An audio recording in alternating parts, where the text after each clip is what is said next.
Bismillahirrahmanirrahim. Assalamualaikum warahmatullahi wabarakatuh. Pada kali ini, saya akan mengisahkan Nabi Musa yang menempeleng malaikat maut.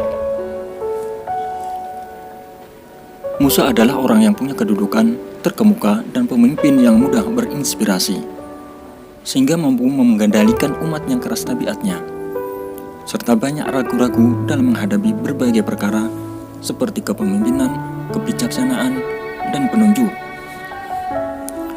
Musa memiliki kekhususan tersendiri serta mempunyai kemampuan yang tinggi, sehingga barang siapa yang memiliki sifat semisalnya, maka tingkah lakunya dimuliakan oleh yang lainnya, dikarenakan kepribadian sesuai dengan tingkah lakunya. Rasulullah SAW memberitakan kepada kita bahwa di antara kemuliaan para nabi di sisi Allah adalah bahwa mereka diberi pilihan menjelang kematian, antara hidup di dunia atau berpindah ke Rafiqil A'la. Dalam beberapa hadis sahih dari Aisyah, bahwa Nabi SAW diberi pilihan, dan beliau memilih Rafiqil A'la. Allah mengutus malaikat maut yang menjelma dalam wujud seorang laki-laki kepada Musa. Malaikat meminta agar Musa menjawab panggilan Tuhannya. Ini berarti bahwa ajalnya telah tiba dan saatnya telah dekat. Musa memiliki temperamental yang cukup tinggi. Karenanya, dia menempeleng wajah malaikat maut dan merusak matanya. Karena seandainya dia dalam wujud aslinya, yakni malaikat, niscaya Musa tidak akan mampu menempelengnya. Malaikat maut kembali kepada Allah untuk mengadukan apa yang diperolehnya dari Musa. Lalu Allah menyembuhkan matanya dan menyuruh kembali kepada Musa agar meletakkan tangannya di atas punggung sapi. Kemudian rambut-rambut yang tertutup oleh tangannya itu dihitung, dan satu helai rambut 1 tahun. Maka ajal Musa sama dengan jumlah rambut itu. Dengan itu Musa mendapatkan kehidupan yang panjang. Jika Musa melakukan itu, niscaya dengan tidak menutup kemungkinan dia tetap hidup sampai hari ini. Akan tetapi, manakala Musa bertanya kepada malaikat maut tentang apa yang ada di balik kehidupan panjang tersebut, dia dijawab maut.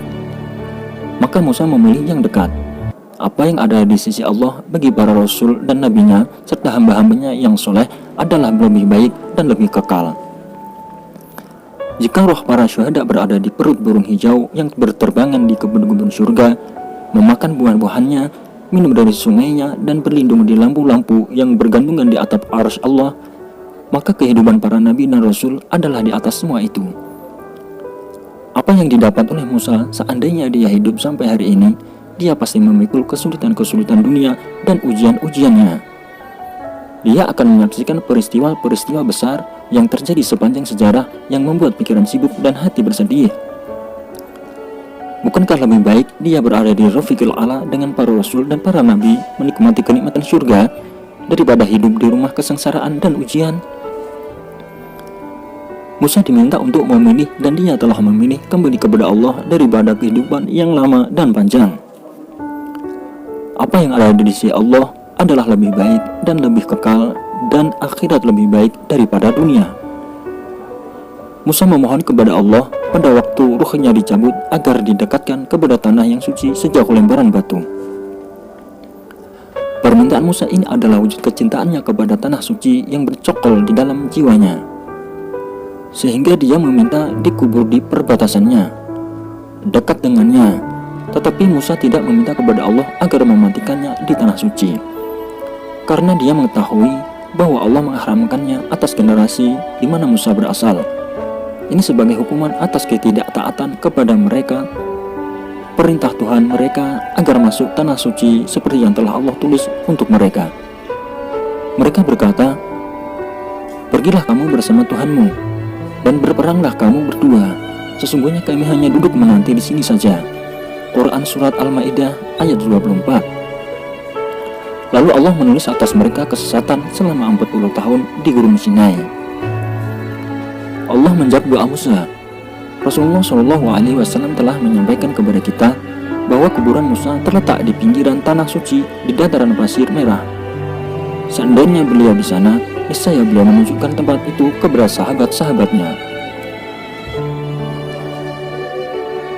Demikianlah sedikit kisah tentang Nabi Musa yang menempeleng malaikat maut.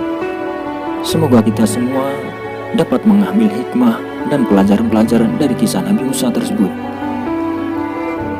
dan keimanan kita semakin bertambah kepada Allah Subhanahu wa Ta'ala dan para nabi-nabinya. Wassalamualaikum warahmatullahi wabarakatuh.